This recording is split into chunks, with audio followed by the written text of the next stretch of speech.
The Word of God is alive and powerful, sharper than any two-edged sword, piercing even to the dividing asunder of the soul and the spirit and of the joints and the marrow, and is a critic of the thoughts and intents of the heart.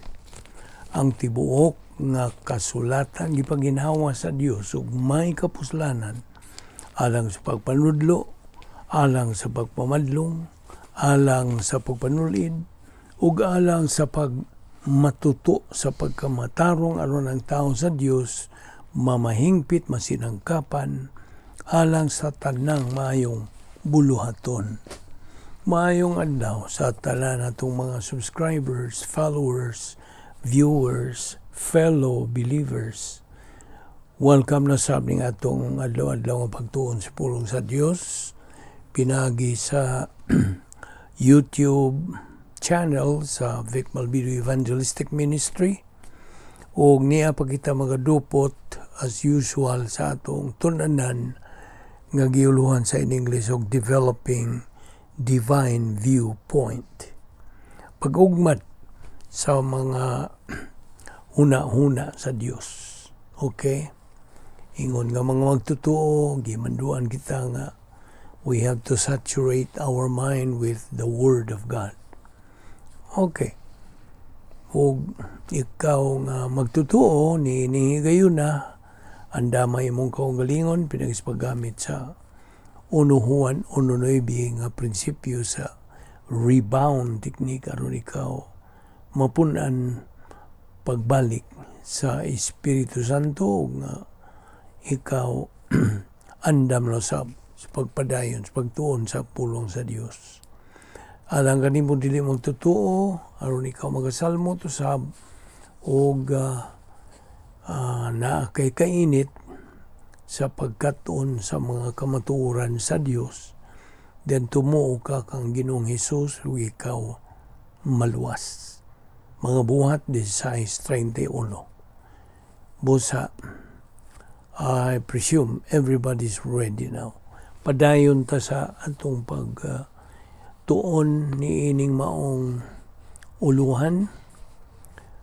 Okay, palihog pag-abri sa mong Biblia di sa Lucas 15, versikulo 22. Luke chapter 15, verse 22. Og akong basahon. Nakanayon gini sa in English. But the father said to his slaves, "Quickly bring out the best robe and put it on him, and put a ring on his hand and sandals on his feet." Now, of course, kinibahin kini sa the prodigal son nga mibalik ngadto sa kanang sa vakansya nga amahan, og mao kini ang analogy sa usa ka magtutuo nga nahigawas sa paghigamit sa Dios. So, once he rebounds, balik siya sa fellowship. Ug mao ni analogy kaamgid kini nga ang amahan nagkanayon sa iyang mga sulugoon, dali mo, bring out the best robe, put it on him. Unya ibutang ang sing-sing diya sa iyang tudlo o mga sandal. Sulubin na siya mga sandal di siyang tiil. Okay? So, mao ka na. Lucas 15:22. Now, kung kita buot ng malwas, alang kini kanimo dili magtutuo. If you are an unbeliever, if you want to get saved, o nakadungog ka sa may balita sa kaluwasan, tumuo ka kang Ginoong Hesus o ikaw maluwas, mora, na ayaw na nagdugangi o puni, ayaw na. Hingpit na ka na nga statement sa Dios. Tumuo ka kang Ginoong Hesus o ikaw maluwas. Now, dili kinahanglan mangayo kang pasaylo. It's not found in the Bible. Dili na mao ang paagis pagkaluwas. So we don't have to ask forgiveness to be saved. We only admit mo angkon lang kita nga si Ginoong Jesucristo maura ang bugtong manluluwas o nga kita nagatuo sa iyang gibuhat nga buhat sa kaluwasan dito sa krus. Mora. So just believe in the Lord Jesus Christ and you're going to be saved. Na sa mga buhat 16:31. Acts 16:31 said, believe on the Lord Jesus Christ and thou shalt be saved. Mora. Now diya sa Salmo 51 versikulo 4, kini bahin sa kang David. Si David, miangkon siya nga adto lamang siya mangayog pa sa ilo sa Dios. So mao nang diyang Psalms 51:4 nagaingon, against you only I have sinned. Na batok lang kanimo ako nakasala. Ikaw ra gyud ang akong gibatukan niini. Against you only I have sinned. Now, kung bahin na gani sa kapasayloan sa mga sala, bahin sa post-salvation sins, ang pasabot sa post-salvation sins, mga sala gibuhat sa magtotoo, human sa maluwas. Ano ni gitawag nito post-salvation sins. Now, kung bahin na niining pagpasaylo sa mga sala, ang mga magtotoo need to rebound mora. Mora gyud na ang mando sa Dios, ang iyang protocol nga ang magtotoo human siya kanang makaamgo nga siya nakasala ug iya kining isugid ngadto atubangan sa Dios nga mahan, mao ni post-salvation sins nga iyang gibuhat. So ang iyang buhaton aron siya maibalik ngadto sa pakigambitay sa Dios, mao ang pag-rebound. 1 John 1:9 nagkanayon, if we confess our sins, He, God, is faithful and just to forgive us our sins and to cleanse us from all unrighteousness. Mo na iingon diya sa 1 Juan 1:9. So, sa diha nga usa ka magtotoo mahigawas sa kanang dapit nga may gahom sa Dios, protocol plan of God, mahimo siyang karnal. Ibaw naman ka, niya na. Kung ikaw magtotoo nga doctrinal, mahibalik, mahigawas ka, gumikan siya ang pagkakarnal. O, unsa man, anak ka man sa Diyos, unsaon ka man sa Diyos, disiplinahon. You see? Whom God loveth, He chasteneth. Na. Ang iyang gihingugma, iyag yung latuson kon mahi kanang gawas siya sa pagkikambitay. But when that believer rebounds, sa diha nga mo kanang sugid siya sa iyang mga sala, ang iyang disiplina nga iyang gitagamtam will immediately turn into undeserved suffering. Sabot? So, inay nga disiplina karon kay rebound man siya, nahimo na ng undeserved suffering.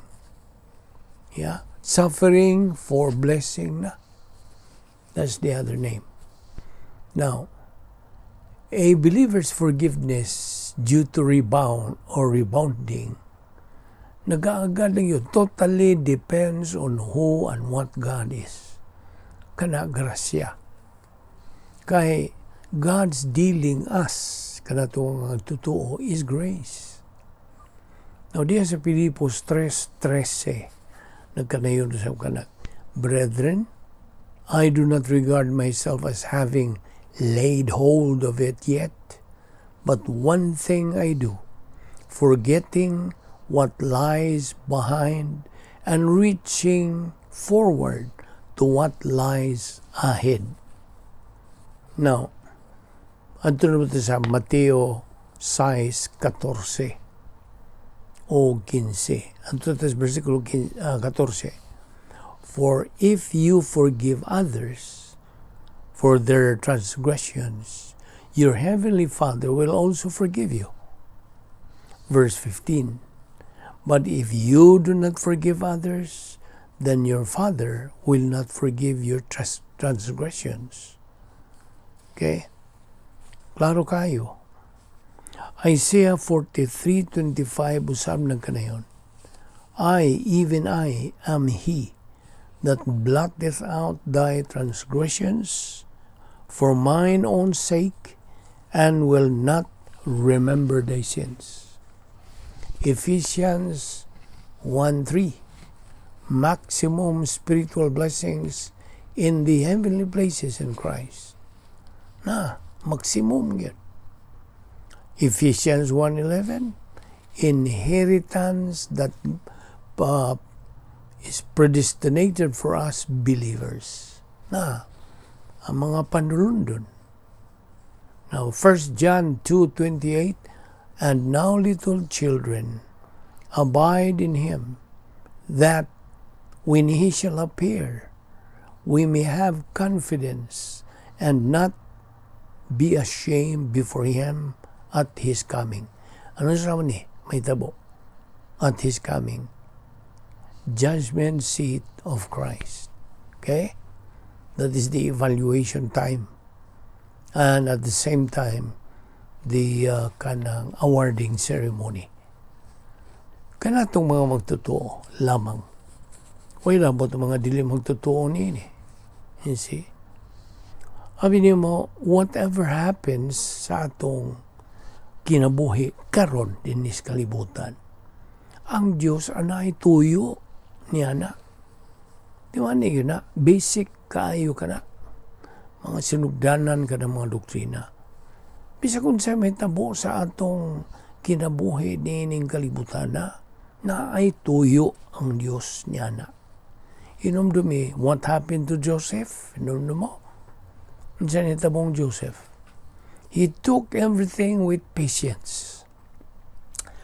Nagpailog yun si Joseph. O he ended up to being promoted as Prime Minister of Egypt. Kita mo? And that is grace. Grasya ka na. Now, again, what do we mean by the word grace? Ano sa may definition of grace? Well, ayun ni kalimti.